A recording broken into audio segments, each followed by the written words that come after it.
নমস্কার, আমি সুনন্দা অ্যাসপায়ারিং লাইফের তরফ থেকে কথা বলছি। আজকে আমি তোমাদেরকে আনোয়ার খান মডার্ন মেডিকেল কলেজের সম্পর্কে কিছু তথ্য আলোচনা করব। Anwar Khan modern medical college স্থাপিত হয়েছে 2008 সালে ঢাকা ধানমন্ডিতে।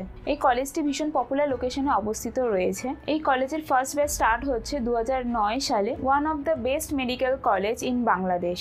আনোয়ার খান মডার্ন মেডিকেল কলেজে স্টুডেন্টস রয়েছে 1200-এরও বেশি এবং ফরেন স্টুডেন্টস রয়েছে 260 জনেরও বেশি। এই কলেজটি affiliated by Dhaka medical university, recognised by BMDC, NMC, WHO। Anwar Khan modern medical কলেজে আপনারা চাইলেই ভর্তি হতে পারেন। এই কলেজে টোটাল 5 বছরের ফি স্ট্রাকচার রয়েছে এই সিজনে। 45,000 USD, যেটি ইন্ডিয়ান কারেন্সিতে আপনাদেরকে 37 লাখ অ্যাপ্রক্স আপনাদেরকে পেমেন্ট করতে হচ্ছে, এবং ফার্স্ট টাইম আপনাকে যখন পেমেন্ট করতে হচ্ছে তখন 26,000 USD, যেটি ইন্ডিয়ান কারেন্সিতে 21 লাখ অ্যাপ্রক্স আপনাদেরকে পেমেন্ট করতে হবে। এই কলেজে স্মার্ট ক্লাসরুমেরও ব্যবস্থা রয়েছে, এসি রয়েছে, সিসিটিভিরও ব্যবস্থা রয়েছে। এখানে ইংলিশ ল্যাঙ্গুয়েজে পড়াশোনা করানো হয়। এর বাইরেও অনেক ফেসিলিটিস রয়েছে।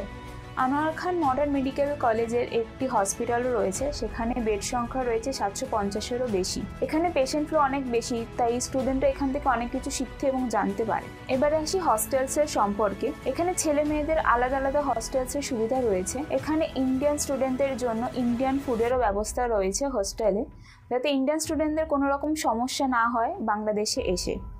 ইন্ডিয়াতে যে ক্লাইমেট রয়েছে, বাংলাদেশেও সেম ক্লাইমেট, তাতে স্টুডেন্টদেরকে কোনো রকম অসুবিধা হয় না। এখানে স্টুডেন্টরা কমফোর্টেবল ফিল করে থাকে। এবারে আসি লাইব্রেরি সম্পর্কে। এখানে লাইব্রেরি ভীষণই বড় এবং ভীষণ সুন্দর। এখানে 1500-এরও বেশি বই রয়েছে। আরও বিশদে জানতে হলে আমাদের ওয়েবসাইট ফলো করুন এবং আমার সাথে যোগাযোগ করার জন্য নিচে দেওয়া নাম্বারে যোগাযোগ করতে পারেন। এবং আমাদের এই ভিডিওটিকে ভালো লেগে থাকলে লাইক, কমেন্ট, শেয়ার করবেন। এরকম ইনফরমেটিভ আরও ভিডিও দেখার জন্য আমাদের চ্যানেলটিকে সাবস্ক্রাইব করবেন। ধন্যবাদ।